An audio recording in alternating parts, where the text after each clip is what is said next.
American Leaders and Heroes by Wilbur F. Gordy. Chapter 24. Abraham Lincoln, the Liberator of the Slaves, 1809 to 1865. While Morse had been patiently struggling toward the completion of his invention, the nation had been growing more and more tense in its contest over slavery and state rights. As an outcome of the bitter feeling in 1846, 2 years after the fulfillment of Morse's scheme, Congress declared war against Mexico. The Southern slaveholders hoped by this war to gain from their weak neighbor territory favorable for the extension of slavery. For slavery had long since been dying out in the states east of the Mississippi and north of the Mason and Dixon line and the Ohio. On the south of this natural boundary line, the soil and climate were adapted to the cultivation of rice, cotton, sugar, and tobacco. These four staples of the South called for large plantations and an abundance of cheap labor always subject to the bidding of the planter. Slavery satisfied these conditions, and therefore slavery seemed necessary to the prosperity of the South. It was because the soil and climate north of this natural boundary line did not favor the use of slaves that slavery gradually died out in the North. The result was that in one section of the Union, the South, there was a pressing demand for slavery, and in the other, the North, there was none. As time wore on, it became evident that the North was growing in population, wealth, and political influence much faster than the South. Observing this momentous fact, the slaveholders feared that in the course of years, Congress might pass laws unfriendly to slavery. Hence, their stubborn purpose to struggle for the extension of slavery as far as possible into the territory west of the Mississippi. But in the North so powerful did the opposition to the spread of slavery to new states become, that by 1855 there was a great political party that had such opposition as its leading principle. One of its ablest and most inspiring leaders was Abraham Lincoln. He was born in Kentucky, February 12, 1809. The rough log cabin in which he first saw the light was the wretched home of a father too lazy and shiftless to work, and so ignorant that he is said not to have learned his letters until taught by his wife. Little Abe's only playmates were his sister Sarah, 2 years older than himself, and his cousin, Dennis Hanks, who lived in the Lincoln home. When Abe was 7 years old, the family moved to Indiana and settled about 15 miles north of the Ohio River. The journey to their new home was very tedious and lonely, for they had, in some places, to cut a roadway through the forest. Having arrived safely in November, all set vigorously to work to provide a shelter against the winter, young Abe was healthy, rugged, and active, and from early morning till late evening he worked with his father, chopping trees and cutting poles and boughs for their camp. This camp was a mere shed, only 14 feet square and open on one side. It was built of poles lying upon one another, and had a thatched roof of boughs and leaves. As there was no chimney, there could be no fire within the enclosure, and it was necessary to keep one burning all the time just in front of the open side. In this rough abode, the furniture was of the scantiest and rudest sort, very much like what we have already observed in Boone's cabin. For chairs, there were the same kind of three-legged stools, made by smoothing the flat side of a split log and putting sticks into auger holes underneath. The tables were of the same simple fashion, except that they stood on 4 legs instead of 3. The crude bedsteads in the corners of the cabin were made by sticking poles in between the logs at right angles to the wall, the outside corner where the logs met being supported by a crotched stick driven into the ground. Upon this framework, shucks and leaves were heaped for bedding, and over all were thrown the skins of wild animals for a covering. Pegs driven into the wall served as a stairway to the loft, where there was another bed of leaves. Here little Abe slept. In the space in front of the open side of the cabin, hanging over the fire, was a large iron pot, in which the rude cooking was done. These backwoods people knew nothing of dainty cookery, but they brought keen appetites to their coarse fare. The principal vegetable was the ordinary white potato, and the usual form of bread was corn dodgers, made of meal and roasted in the ashes. Wheat was so scarce that flour bread was reserved for Sunday mornings, but generally there was an abundance of game, such as deer, bears, and wild turkeys, many kinds of fish from the streams close by, and in summer wild fruits from the woods. During this first winter in the wild woods of Indiana, little Abe must have lived a lonely life, but it was a very busy one. There was much to do in building the cabin which was to take the place of the camp, and in cutting down trees and making a clearing for the corn planting of the coming spring. Besides, Abe helped to supply the table with food, for he had already learned to use the rifle, and to hunt and trap animals. These occupations took him into the woods, and we must believe, therefore, in spite of all the hardships of his wilderness life, that he spent many happy hours. If we could see him as he started off with his gun, or as he chopped wood for the fires, we should doubtless find his dress somewhat peculiar. He was a tall, slim, awkward boy with very long legs and arms. In winter he wore moccasins, trousers, and shirt of deerskin, and a cap of coonskin, with the tail of the animal hanging down behind, so as to serve both as ornament and convenience in handling the cap.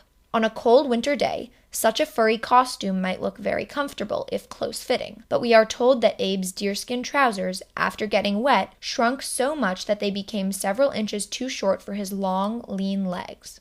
As for stockings, he tells us he never wore them until he was a young man grown. But although this costume seems to us singular, it did not appear so to his neighbors and friends, for they were used to seeing boys dressed in that manner. The frontiersmen were obliged to devise many contrivances to supply their lack of manufactured things. For instance, they all used thorns for pins, bits of stone for buttons, and homemade soap and tallow-dipped candles. Candles, indeed, were a luxury much of the time, and in Abe's boyhood he was obliged in the long winter evenings to read by the light of the wood fire blazing in the rude fireplace of the log cabin. Great as had been his privations in this Indiana home, Abe had now to suffer a more grievous loss in the death of his mother. The rough life of the forest and the exposure of the open cabin had been too much for her delicate constitution. Before she died, she said to her boy, "Abraham, I am going away from you, and you will never see me again. I know that you will always be good and kind to your sister and father. Try to live as I have taught you, and to love your heavenly Father." Many years later, Lincoln said, "All that I am, or I hope to be, I owe to my angel mother." A year after this sad event, his father brought home a second wife, who became a devoted friend to the motherless boy. Energetic, thrifty, and intelligent, this woman, who had been accustomed to better things than she found in her new home, insisted that the log cabin should be supplied with a door, a floor, and windows, and she at once began to make the children look a little more human. Abraham Lincoln's schooling was brief, not more than a year in all. Such schools as he attended were nothing like the graded schools of today. The buildings were rough log cabins with the earth for floor and oiled paper for windows. Desks were unknown, the little schoolhouse being furnished with rude benches made of split logs, after the manner of stools and tables in the Lincoln home. The teachers were ignorant men who taught the children a little spelling, reading, writing, and ciphering. While attending the last school, Abe had to go daily a distance of 4.5 miles from his home. In spite of this meager schooling, however, the boy, by his self-reliance, resolute purpose, and good reading habits, acquired the very best sort of training for his future life. He had but few books at his home, and found it impossible in that wild country to find many in any other homes. Among those which he read over and over again, while a boy, were the Bible, Aesop's Fables, Robinson Crusoe, Pilgrim's Progress, A History of the United States, and Weem's Life of Washington. His stepmother said of him, he read everything he could lay his hands on, and when he came across a passage that struck him, he would write it down on boards, if he had no paper, and keep it before him until he could get paper. Then he would copy it, look at it, commit it to memory, and repeat it. His stepbrother said, when Abe and I returned to the house from work, he would go to the cupboard, snatch a piece of cornbread, take down a book, sit down, cock his legs up as high as his head, and read. When night came, he would find a seat in the corner by the fireside, or stretch out at length on the floor, and write or work sums in arithmetic on a wooden shovel, using a charred stick for a pencil or pen. When he had covered the shovel, he would shave off the surface and begin over again. Having borrowed a copy of The Life of Washington on one occasion, he took it to bed with him in the loft and read until his candle gave out. Then, before going to sleep, he tucked the book into a crevice of the logs in order that he might have it at hand as soon as daylight would permit him to read the next morning. But during the night a storm came up and the rain beat in upon the book, wetting it through and through.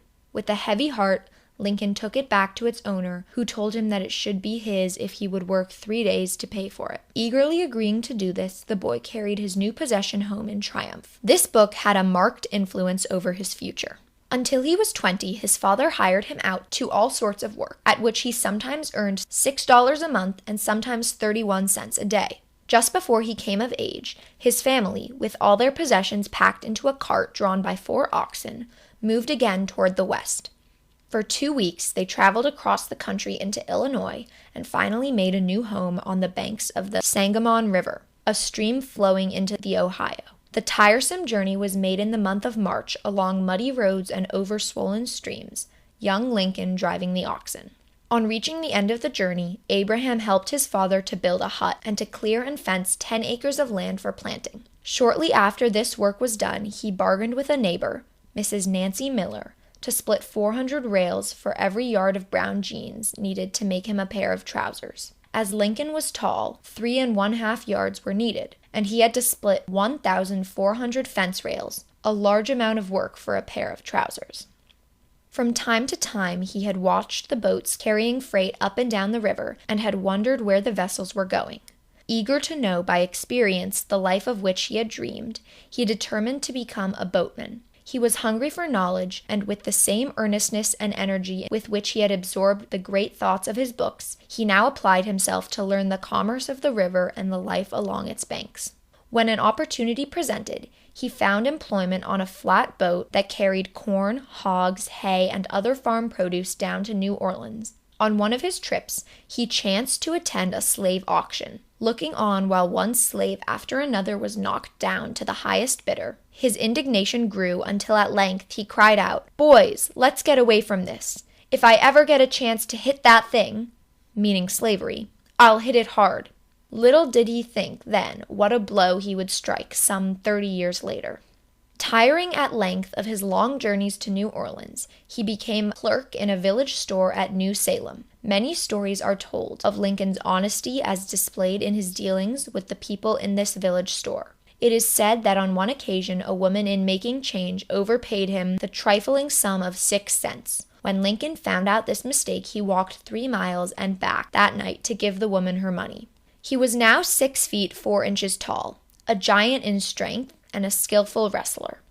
Much against his will, for he had no love of fighting, he became the hero of a wrestling match with a youth named Armstrong, who was the leader of the rough young fellows of the place. Lincoln defeated Armstrong, and by his manliness won the lifelong friendship of his opponent. At times throughout his life, he was subject to deep depression, which made his face unspeakably sad. But as a rule, he was cheerful and merry, and on account of his good stories was in great demand in social gatherings and at the crossroads grocery stores. At such times, when the social glass passed around, he always declined it, never indulging in strong liquor of any kind, nor in tobacco.